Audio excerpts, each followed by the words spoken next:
Welcome to the deep dive.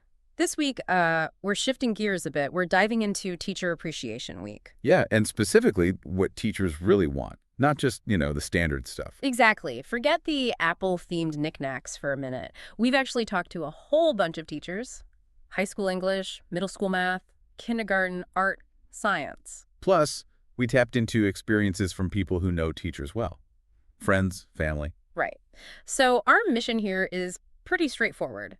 Give you some genuinely thoughtful, actionable ideas based on what they told us they value. Let's get into it.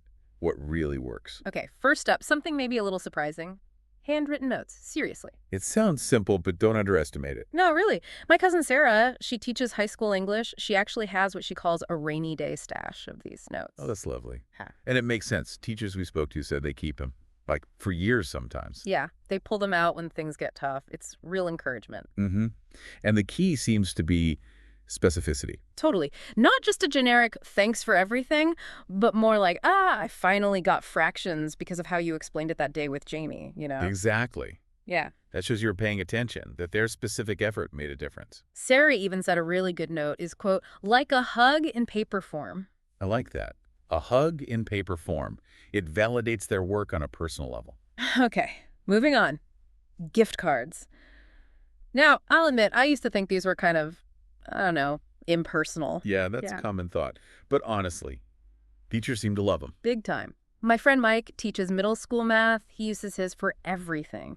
Classroom supplies the school doesn't cover, his daily coffee. Or even just a little personal treat, right? Like a book, something just for them. Yeah, he mentioned grabbing a sci-fi book once. It's that flexibility. That's the word, flexibility. They can use it for professional needs or personal enjoyment. It respects their judgment. So what kinds are good? Amazon, Starbucks, Target came up a lot. Definitely. Local coffee shops or bookstores, too, if you know they like one. Or just a general Visa gift card gives maximum freedom. Makes total sense. Okay, next category. Food and drinks. Consumables. Always a popular choice. The main reason, no clutter. Right. Nothing to store or dust. Just pure enjoyment. Exactly. It's appreciated, used, and then it's gone. Perfect. My sister-in-law, Emma, she teaches kindergarten. She still talks about some homemade lemon ginger tea a parent brought her once. Oh, nice. See, that's thoughtful. Yeah, or good coffee, maybe tea, if you happen to know their usual order. Bonus points? Definitely. Fancy snacks, a nice bar of chocolate, maybe even wine if you know that's appropriate for them and the school policy allows. Good point. Always check for allergies, though. That's crucial. Absolutely critical. Don't want a nice gesture to backfire. But yeah, knowing their preference shows you're paying attention. Which kind of leads into the next idea, adding those personal touches. Gifts that show you see them as a person, not just a teacher. Right, like your friend Lisa, the art teacher, with the aloe plant. Yes. She got a tiny aloe plant from a student years ago and still has it. It's like this little living reminder of that connection. Those small, thoughtful things can really stick. Yeah. It shows genuine care beyond just the classroom subjects. So think maybe small succulents, like you said, or a custom name stamp for their books. Ooh, that's a good one. Or a book related to a hobby you know they have, if you can find that out. And often, your kid is the best source of intel. They pick up on little things the teacher likes or mentions in class. Definitely tap into that. Kids observe a lot. It can lead to some really unique and appreciated gifts. Okay, let's talk supplies. Because, let's be real, teachers spend a lot of their own money. It's a huge issue. The out-of-pocket burden is significant for so many educators. My neighbor Tom, he teaches science. He was genuinely thrilled, like really happy, just to get a pack of good Flair pens. See? Practical things are so valued. Good quality pens, markers, sticky notes, maybe even pre-sharpened pencils save so much time. Oh, pre-sharpened, that's genius. It really is. Or gift cards, specifically to places like Staples or Amazon for supplies. And here's a pro tip. Check if the teacher has a classroom wish list online, like on Amazon. Smart. Takes the guesswork right out. Mm-hmm.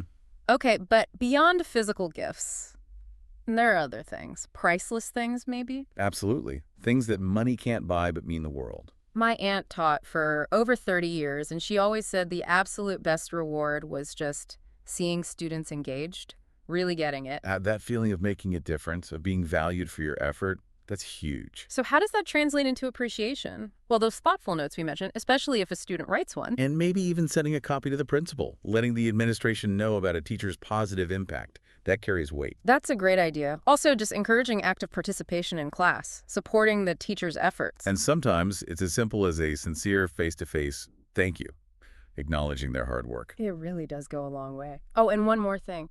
Group gifts. Yes, pooling resources from the class or several families. It can allow for a more substantial gift, sure, but it also just shows this big collective wave of appreciation. Exactly. That collective message can be really powerful and affirming for a teacher.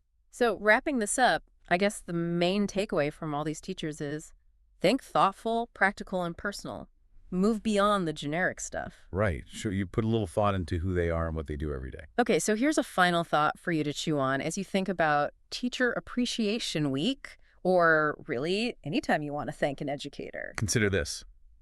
How does your small gesture, whatever you choose to do, fit into the bigger picture?